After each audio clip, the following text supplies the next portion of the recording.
7 ملحق گناہوں سے بچ جائیے۔ تو صحابہ نے عرض کی ماں ہونا یا رسول اللہ صلی اللہ علیہ وسلم، وہ کون سے 7 گناہ ہیں؟ تو آپ علیہ السلام نے ان 7 گناہوں میں سب سے پہلا جو گناہ کو بیان کیا ہے، فرمایا الشرک باللہ، اللہ کے ساتھ شرک کرنا۔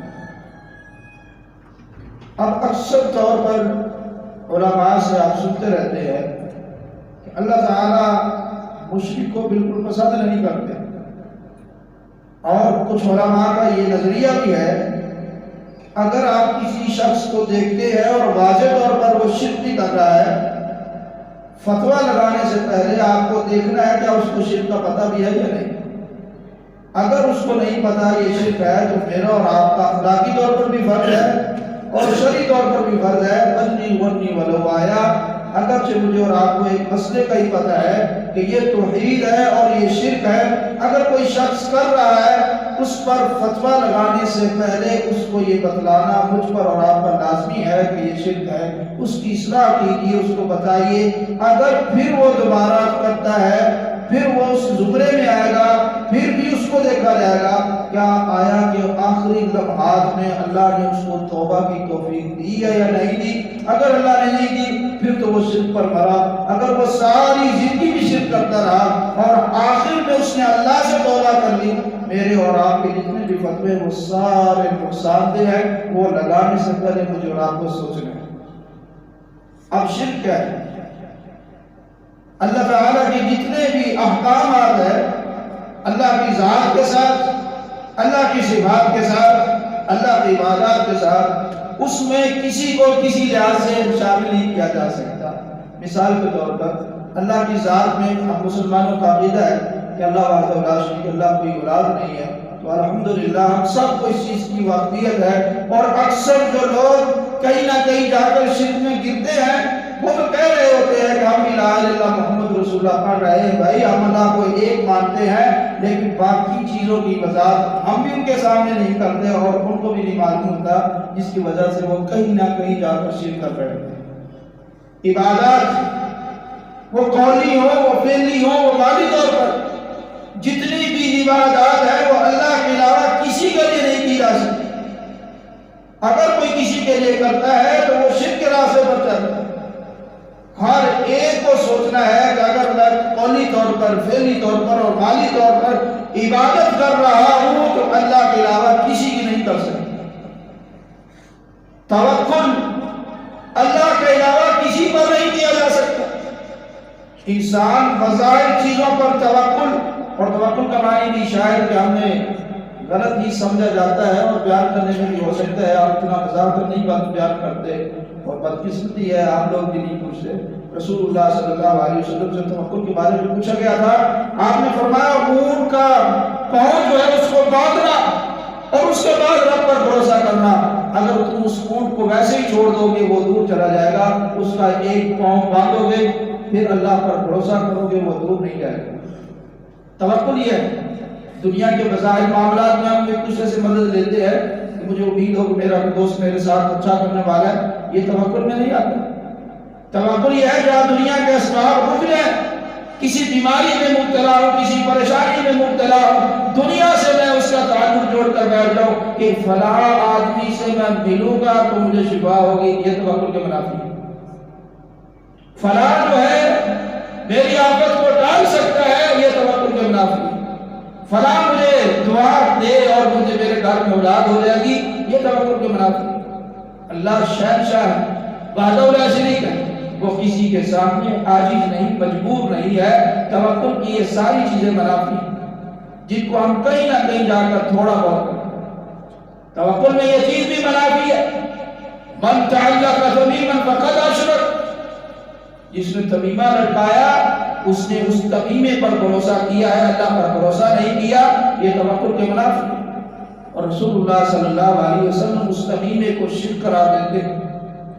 کوئی بھی تمیمہ، کوئی بھی کلمہ جس کو آپ کسی بھی اعتبار سے توکل کے زاویے میں لیتے ہیں، میرے بھائیوں کو شرک کے راستے پر بچ جائیے ان چیزوں سے۔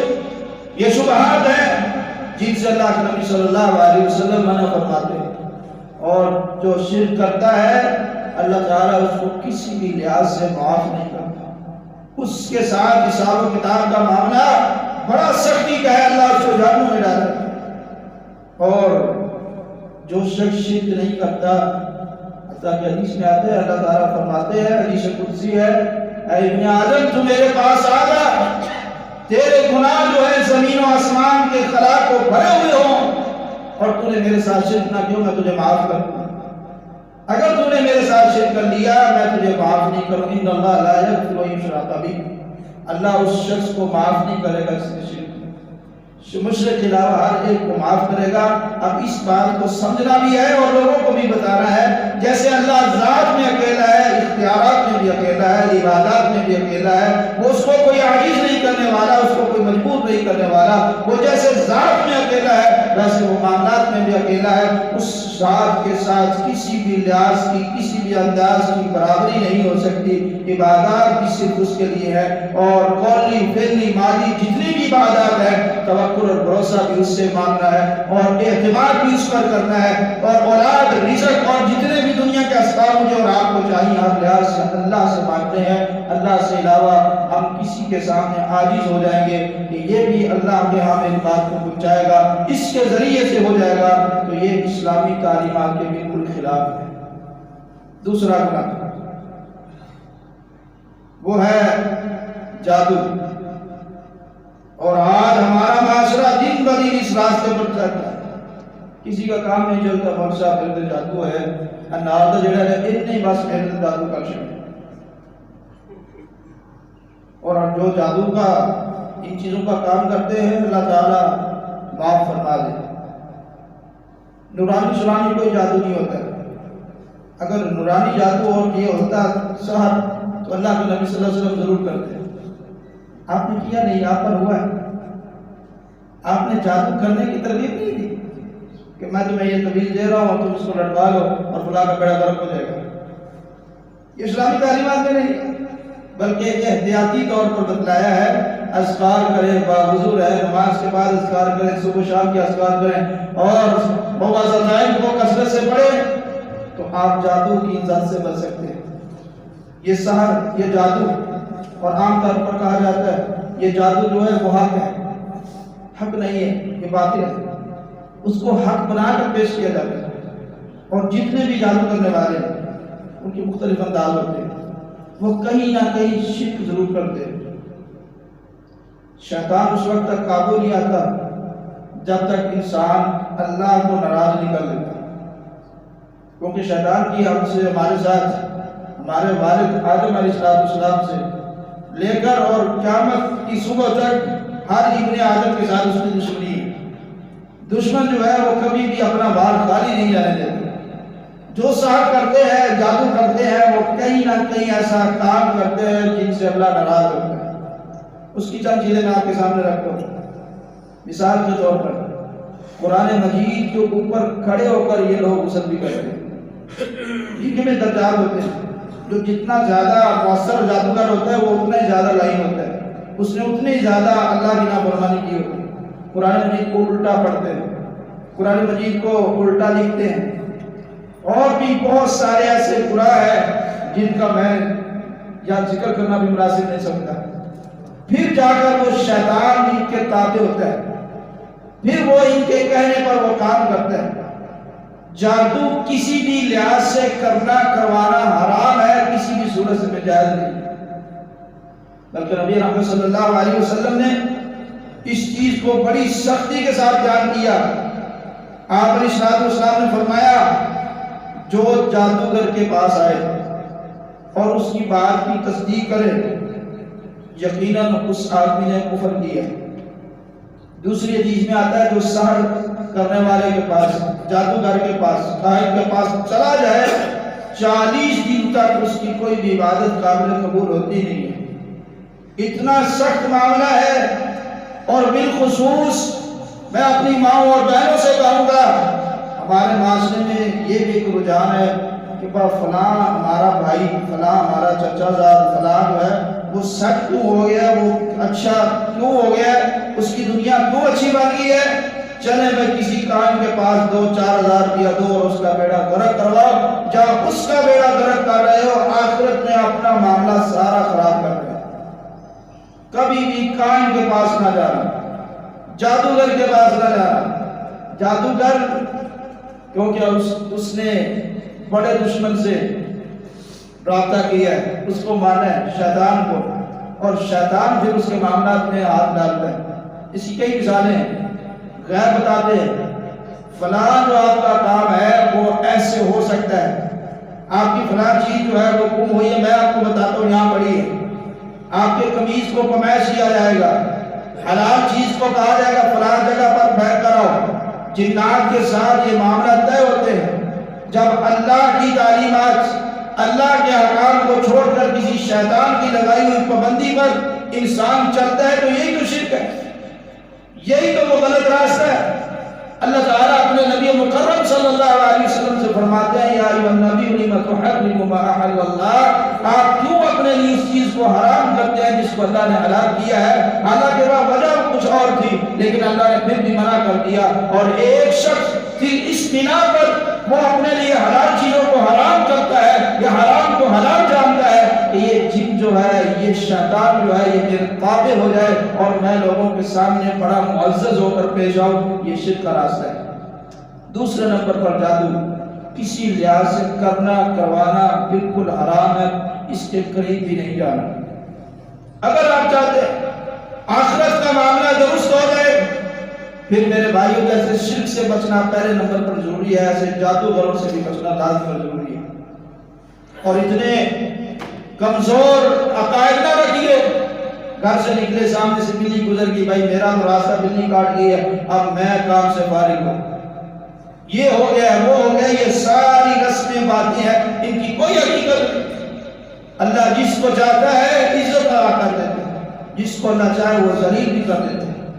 لیکن سارے معاملات، سارے اختیارات یہ عقائد میں ہمارے میں شامل ہے کہ عزت ذلت اللہ کے ہاتھ میں۔ جب اللہ کے ہاتھ میں، ہم کس منہ سے، کس زاویے سے کسی کائن اور جادوگر کے سامنے گھٹنے ٹیکتے ہیں، تو ہماری قسمت بدلنے والا ہے، تو ہمارے یہ حالات بدل دے، ہمارے فلاں دشمن کو تو زہر کر دے، میرے بھائی یہ حرام کام ہے، اللہ تعالیٰ چلو نے اس سے منع فرمایا ہے۔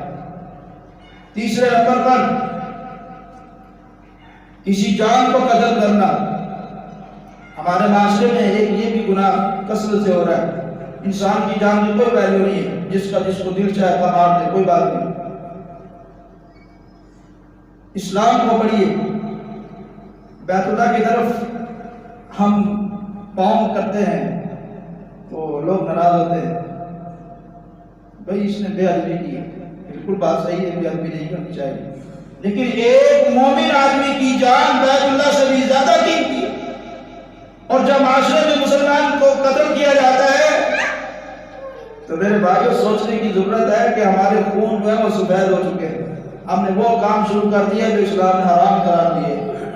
3 صورتوں کے علاوہ کسی بھی صورت میں کلمہ پڑھنے والے شخص کو کوئی قتل نہیں کر سکتا، اور وہ بھی وقت کی حکومت کا کام ہے، ہر آدمی کی ذمہ داری نہیں۔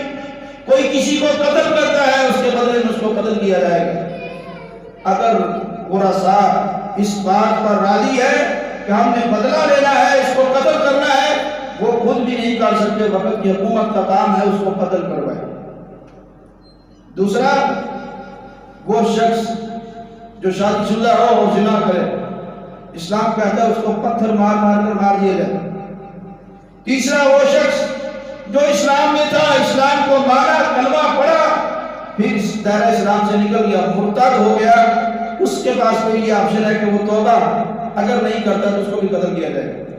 ان 3 صورتوں کے علاوہ کوئی ایسی صورت ہے ہی نہیں کسی بھی مسلمان کا خون بہایا جائے۔ لیکن بدقسمتی ہے، کچھ زبان کے لحاظ سے، کچھ علاقے کے لحاظ سے، کچھ سیاست کے لحاظ سے، کچھ مذہب کے لحاظ سے ایک دوسرے کو قتل کرتے ہیں، پھر سارے آوازیں تو ایک ہی لگا رہے ہوتے ہیں، لا الہ الا اللہ محمد رسول اللہ۔ مارنے والا بھی کلمہ پڑھ رہا ہے اور مرنے والا بھی کلمہ پڑھ رہا ہے، یہ کس نے اختیار دیا ہے؟ نبی رحمت صلی اللہ علیہ وسلم تو فرماتے ہیں ایک مومن آدمی کی عزت بیت اللہ سے زیادہ ہے۔ وہ کسی بھی تفرقے، کسی بھی مسلمانوں کی جماعت کے ساتھ تعلق رکھتا ہو، وہ کسی کو دیکھتا ہے بیت اللہ کی طرف منہ کر کے تھوکتے ہوئے تو اس سے اعتراض کرتا ہے، نفرت کرتا ہے، اور ہم بھی اسی مسلمانوں کو سپورٹ کر رہے ہوتے ہیں جس نے بے جا کسی مسلمان کو قتل کیا ہوتا ہے۔ ہم اس کے اس لیے سپورٹ کرتے ہیں، وہ ہماری زبان کا ہے، وہ ہماری قوم کا ہے، وہ ہمارے محلے کا ہے، وہ ہماری سیاسی پارٹی کا ہے، وہ ہماری جناب مذہبی پارٹی کا ہے۔ اللہ کی قسم ان جماعتوں نے، ان زبان کے اعتبار سے، ان قوموں نے کسی بھی لحاظ سے آپ کے کام نہیں آنا۔ کوئی کسی بھی گناہ میں شامل ہوتا ہے تو وہ اسی کے برابر میں ہوتا ہے جو اس کو تائید کر رہا ہوتا ہے۔ کسی بھی اعتبار سے کسی جان کو قتل نہیں کیا جا سکتا۔ یہ تیسرا بڑا اور کبیرہ گناہوں میں سے گناہ ہے۔ چوتھا، سود، ربا، جس کو آج ہم مسلمان جائز سمجھ بیٹھے ہیں۔ کسی کو پیسے دیتے ہیں، اس کے بدلے میں بھائی ہم تجھے یہ دے رہے ہیں، 1 مہینے کے بعد مجھے اتنے % ساتھ میں دینے ہیں، تو آؤ کتنا مرضی کاروبار، اس کو کاروبار کم سمجھے۔ اسلام کہتا ہے اگر تمہارے پاس ہے تو لوگوں کے ساتھ اس نے سلوک کرو، ان کو ادھار دو، منع نہیں کرتا، لیکن ادھار کے ساتھ جب وصولتے ہو تو یہی تو سود ہے، یہی تو حرام ہے، جس کو آج ہم نے مختلف نام دیے ہیں۔ کوئی منافع کہتا ہے، کوئی شرعی منافع کہتا ہے، پتہ نہیں کون کون سے نام دیے۔ سود کسی بھی لحاظ سے جائز نہیں ہو سکتا، حتیٰ کہ یہ ایسا گناہ ہے، باقی گناہوں میں انسان اکیلا ملوث ہوتا ہے، جس نے کیا ہے وہی ملوث ہے، تو یہ ایسا گناہ اس پر 4 لوگ ملوث ہوتے ہیں، لینے والا، دینے والا، لکھنے والا اور گواہ، اور چاروں کو برابر کا گناہ مل رہا ہے۔ اور سود کو اس لحاظ سے اللہ اور اس کے رسول کے ساتھ جنگ کہا گیا ہے۔ تو ہم مرد مجاہد ہیں، مومن ہیں، مسلمان ہیں، لا الہ الا اللہ محمد رسول اللہ بھی پڑھتے ہیں، اور سود کا کاروبار ٹکا کے اور بڑے جب کے کر رہے ہیں، ڈیری اور جناب رجسٹر بھر کے رکھے ہوئے ہیں۔ میں نے فلاں کو 50 سال پہلے سود پر 50,000 دیا تھا اور اس سے ظالم نے 5 لاکھ وصول کر لیے ہیں، ابھی بھی پیسے باقی اور وصول کر رہے ہیں، اور ہم لوگ ڈرتے نہیں۔ یہ بارشیں نہ ہونا کیا اسباب ہے؟ کیا ہم نے اللہ کو ناراض تو نہیں کر لیا؟ وہ کام، وہ گناہ جو اللہ نے اور نبی رحمت صلی اللہ علیہ وسلم نے ہم سب کو منع کی ہے، چھوٹے گناہ تو چھوٹے بھی منع تھے، ہم تو کبائر کی طرف چلے گئے ہیں۔ ہمارے ملک میں کیا نہیں سمجھتے، شرک راستے ہموار نہیں ہو رہے، جانوں کو قتل نہیں کیا جا رہا، سود کا راستہ کھولا نہیں جا رہا۔ وہ سیاسی طور پر بھی ہو سکتا ہے، مذہبی طور پر بھی ہو سکتا ہے۔ آج یہ فتنے کا دور ہے۔ نبی رحمت صلی اللہ علیہ وسلم نے قرب قیامت کی علامات کو بیان کرتے ہوئے فرمایا تھا، فتنے ایسے اتریں گے جیسے بارش کے قطرات اترتے ہیں۔ میرے بھائیوں، میں اکثر یاد کہتا ہوں، آپ کسی آدمی کے پیچھے آنکھیں بند کر کے ماں سوائے محمد رسول اللہ صلی اللہ علیہ وسلم کے نہیں چل سکتے، نہیں چل سکتے، نہیں چل سکتے۔ کسی بھی شخص سے پیچھے آنکھیں بند کر بالکل نہیں چلنا۔ اللہ نے آپ کو عقل دی ہے، شعور دیا ہے، کوئی بات سمجھ نہیں آتی اگرچہ وہ عقل کا مولوی بھی اس کو جائز قرار دے، اللہ کی قسم اس کو نہ کرنا جو شریعت میں واضح طور پر گناہ ہے۔ یہ وقت فتنوں کا ہے، یہ فتنوں کا دور ہے۔ بڑے مولوی حضرات دے دیں گے جواز ہے، سود کھانا اس وقت میں جائز ہے کیونکہ مشکلات کا حالات ہے۔ اس سے زیادہ مشکل کیا ہو سکتی تھی؟ نبی رحمت صلی اللہ علیہ وسلم اور آپ کے صحابہ کو 3 سال تک شیر ابی طالب میں بند کیا گیا ہے اور گٹھلیاں چبا کر زندگی گزار لی ہے، لیکن ایسی کوئی شرط، کوئی ایسا معاملہ پیش نہیں آنے دیا۔ ہمارے لیے کون سی مشکل ہے؟ اس دور میں کون سا مسلمان ہے جو 3-4 وقت کی روٹی کھا کر نہیں سوتا؟ ان لوگوں پر مشکلات تھی جن کے گھر میں کھانے کے لیے کچھ نہیں ہوتا تھا، سواریاں نہیں ہوتی تھی، پاؤں میں جوتا نہیں ہوتا تھا۔ آج کوئی مشکل نہیں ہے، صرف ہماری خواہشات ہیں، اور خواہشات انسان کی کبھی بھی مکمل نہیں ہو سکتی، تب مکمل ہوگی جب اس کا جنازہ نکالا جائے، اس سے پہلے کبھی بھی خواہشات نہیں تکمیل کو پہنچتی۔ آج یہ ہے تو کل یہ بھی ہونا چاہیے۔ اس کے اصول کے لیے جائز اور حلال اور حرام کی تمیز کیے، دن بھر رات ایک ہی مسلسل جو ہماری کوشش ہے، ہماری محنت ہی ہے، بس مجھے یہ حاصل ہو جائے، اس کے لیے راستہ جو مرضی چن لو۔ پھر آپشن یہی سامنے رکھا جاتا ہے، مولوی صاحب بڑی مجبوریاں ہیں، تھوڑوں کی پتا، بھائی مجھے بالکل اللہ کی قسم نہیں پتا۔ اللہ آپ کے دل کے راز سے واقف ہے، جو آپ سوچ رہے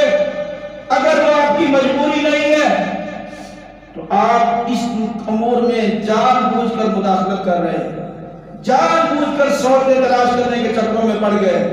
حضرت عمر رضی اللہ عنہ نے دیکھا تھا امام الانبیاء کو، آپ علیہ السلام کی قبر پر وہ چٹائی کے نشانات تھے۔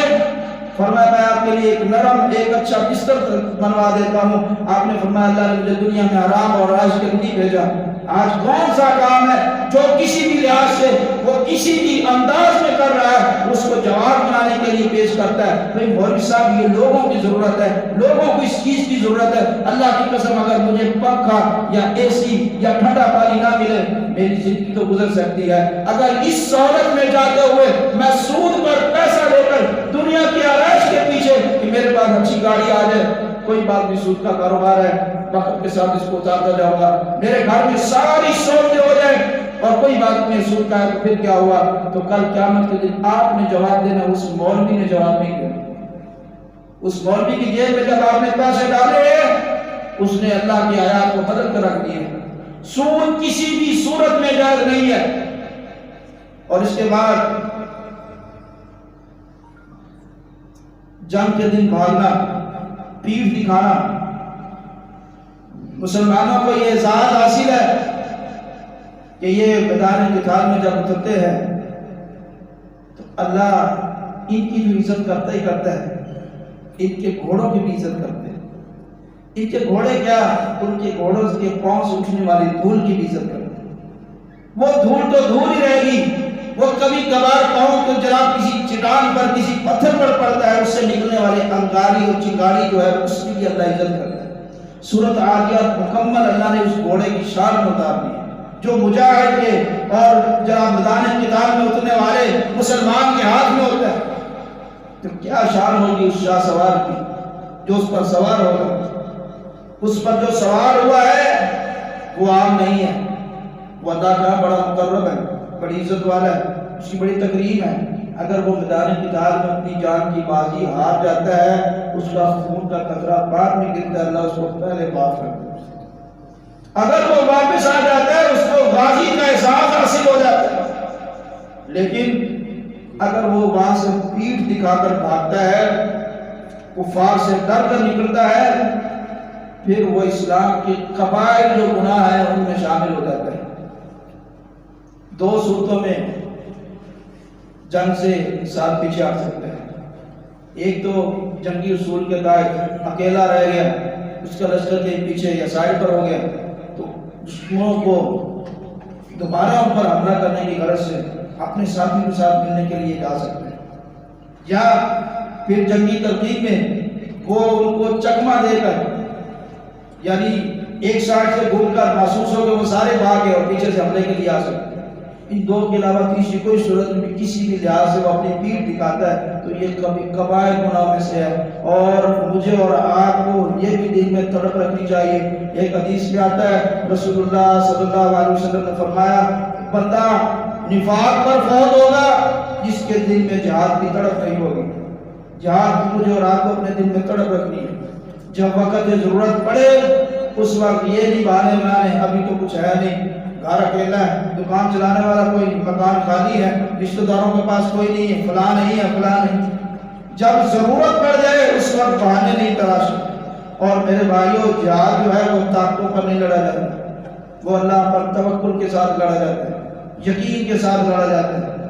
آپ مسلمانوں کی پوری تاریخ کو پڑھیے، جہاں بھی مسلمان غالب آئے ہیں وہاں ان کا توکل غالب تھا، اور جہاں مغلوب ہوئے کہیں نہ کہیں ایسا معاملہ دکھایا ہے جو توکل کے منافی تھا، کہیں نہ کہیں ایسی خطا کرتی جس کی وجہ سے مسلمانوں کو شکست کا سامنا کرنا پڑا۔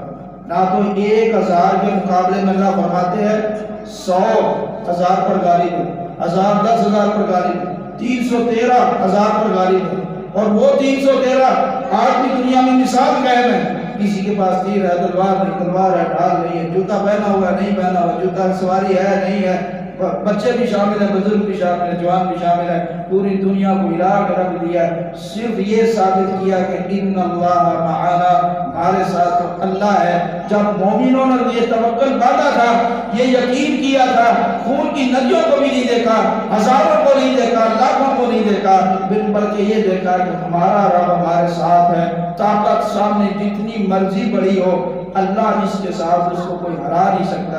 جب ہمارے دلوں میں یہ خواہشات آ جائیں گی، نہیں ابھی تک تو موقع ہی نہیں ہے، ابھی ہم کمزور ہے، یہ ہماری بزدلی ہے، یہ کفار کو پیٹھ دکھانے کے مترادف ہے، مجھے اور آپ کو کسی بھی لحاظ سے میدان قتال کے معاملے میں یہ دل سے ارادہ رکھنا بھی نہیں اور سوچنا بھی نہیں، جب موقع آ جائے تو سامنے سیدھے پر وار کھا کر اللہ کے ہاں عزت پانی ہے، مقام حاصل کرنا ہے۔ اس میں آخری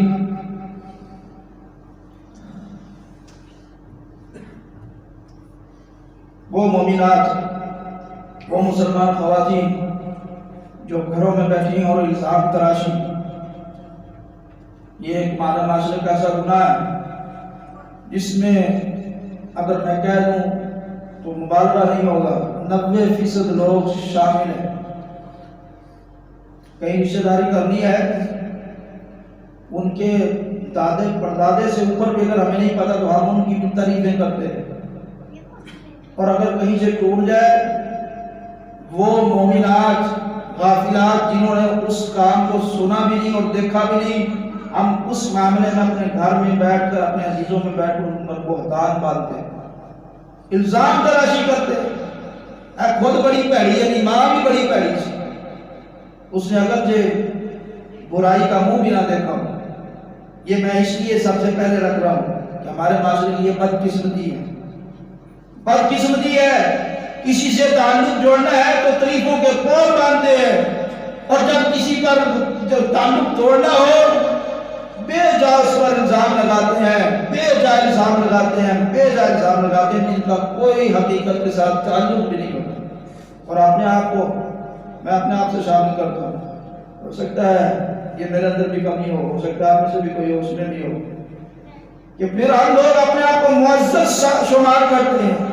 میں مسیحی امام لگے ہوئے ہیں، جو مرضی کہہ دیں، مجھے کس نے حق دیا ہے؟ جس کو جو مرضی کہہ دیں، اس کی پرسنل زندگی ہے، اگر وہ اس نے یہ خطا نہیں کی، میرے پاس کیا دلیل ہے؟ کوئی دلیل ہے؟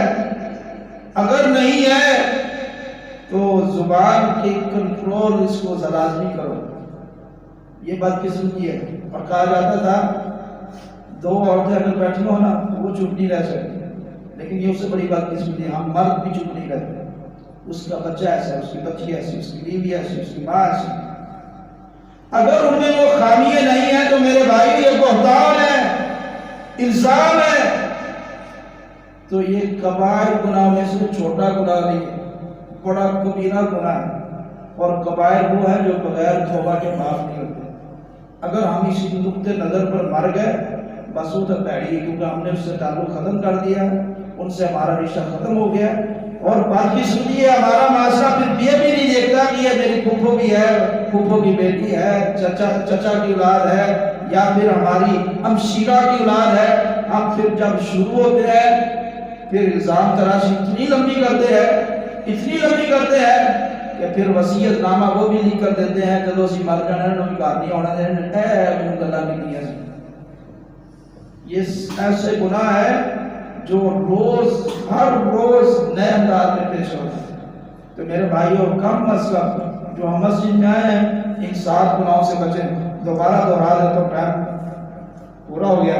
سب سے پہلے شرک سے بچیں، ہر لحاظ سے، عبادات میں، معاملات میں، اختیارات میں، ذات میں اللہ کے ساتھ کسی کو کسی لحاظ سے شامل نہ کریں، انشاءاللہ آپ لوگ شرک سے بچ جائیں۔ اگر کسی میں دیکھتے ہو تو میرے بھائی اس کو آگاہ کیا کرو، فتویٰ کام لگایا کرو۔ فتویٰ مفتیوں کا کام تھا، میرا کام بھی نہیں ہے، مفتیوں کا کام ہے، وہ اوپر بیٹھے ہوئے ابھی تک، ہم پر بات جانے سے پہلے ہم فتویٰ لگا دیتے ہیں۔ فتویٰ نہیں لگائیے، ان تک حق بات کو پہنچائیے، ہو سکتا ہے اللہ ان کو ہدایت دے دے۔ شرک کے بعد جادوگر، اس کے پاس کبھی بھی کسی لحاظ سے نہ جائیے کہ میری دکان بند ہے، ہمارا رشتہ نہیں ہوتا، ہم کرتے ہیں ٹوٹ جاتا ہے، اس نے اپنے یہاں مسئلے، پھر آپ لوگوں میں مسئلے کے ساتھ مسئلہ ڈالتے ہیں۔ کسی بھی لحاظ سے جادوگر کاہن کے پاس اسلام اجازت نہیں دیتا۔ اگر چلے جاؤ گے، پہلی بات تو حدیث میں آپ نے فرمایا اس آدمی نے جو جادوگر کے پاس گیا اس بات کی تصدیق کر دی، میری اشیاء گواچی سی انہیں من دست لب گئی، یہ کفر ہے۔ اگر یہ نہیں کرتا، اس کے پاس صرف چلا گیا ہے 40 دن تک اس کی کوئی بات قابل قبول نہیں تھی۔ تیسرے نمبر پر کسی جان کو بے جا قتل کرنا، اور اس کے کئی نقطۂ نظر ہیں، وہ بہت زیادہ چیزوں میں اگر آپ دیکھیں گے یہ باقاعدہ چیپٹر یعنی ایک عنوان ہے، ہر ایک کا اپنا اپنا، لیکن کسی بھی لحاظ سے کسی جان کو قتل نہیں کرنا۔ رزق کے معاملے میں کہ عمر لوگ ضائع کروا دیتے، یہ بھی قتل ہے، یہ ساڑھے پر وسائل ہی بولی لہٰذا اس کو دنیا میں آنے سے پہلے فارغ کر دیتا ہے، یہ بھی قتل ہے۔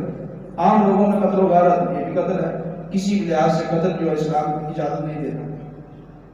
اس کے بعد سود میں اپنے آپ کو بچائیے، فتوے جہاں سے مرضی آتے رہے، فتوے شریعت جو آنی تھی وہ آ گئی، اب تبدیلی ہے، سوچ ہے، وہ کسی عالم کی بھی سوچ ہو سکتی ہے، کسی عام آدمی کی، وہ کسی بھی لحاظ سے آپ کو جواز کا معاملہ پیش کرتا ہے، جس زاویے میں سود شامل ہو رہا ہو وہ غلط ہے۔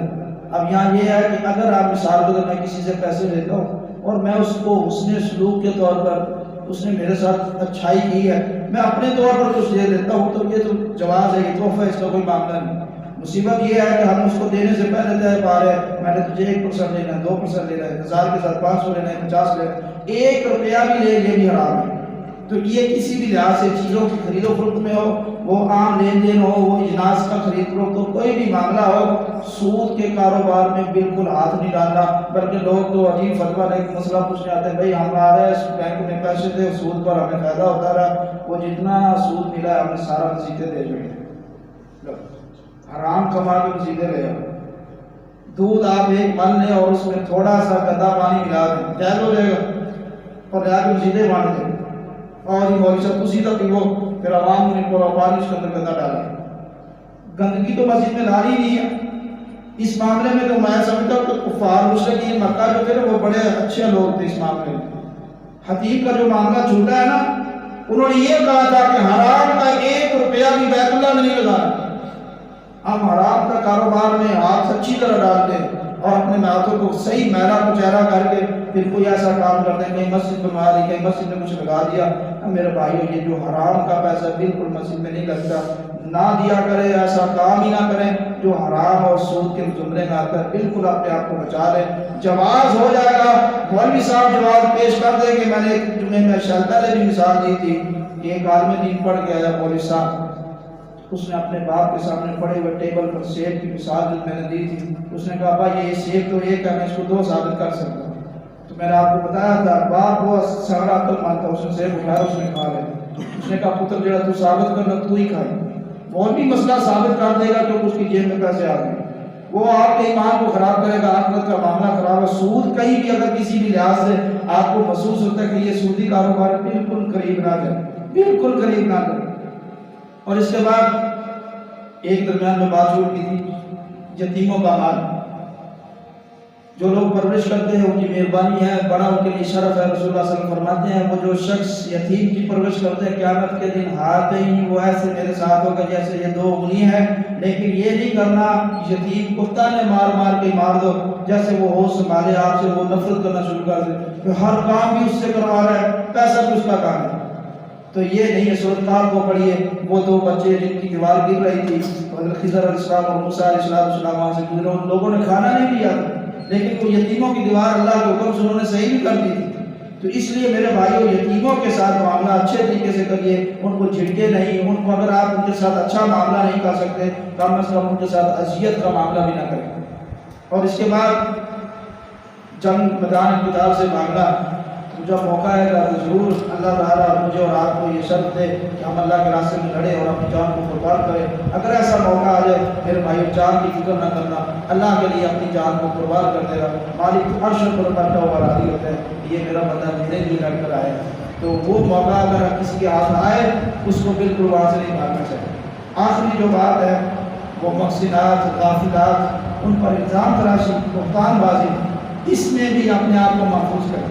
زبان کے بارے میں کچھ ہے، رسول اللہ صلی اللہ علیہ وسلم نے فرمایا جو شخص مجھے 2 چیزوں کی ضمانت دے دے میں اس کو جنت کی ضمانت دیتا ہوں۔ بڑی شان سے آپ دیکھیں جنت مل رہی ہے، ایک زبان اور دوسری شرم کا۔ آپ نے فرمایا جو شخص کی 2 چیزوں کی مجھے ضمانت دے میں اس کو جنت کی ضمانت دیتا ہوں۔ اور اکثر معاملہ زبان کی وجہ سے خراب ہوتے ہیں، وہ الزام ہو، وہ بہتان ہو، وہ غیبت ہے، وہ چغلی ہے، یہ جتنے بھی معاملات ہیں وہ سارے زبان دیکھی ہو. اور جب اس کو سزا کا معاملہ آتا ہے، بلکہ اگر میں بھول نہیں رہا تو ایک حدیث ایسے بھی ہے کہ صبح صبح ہر اوزار جو ہے وہ زبان کے سامنے التجا کرتا ہے. تو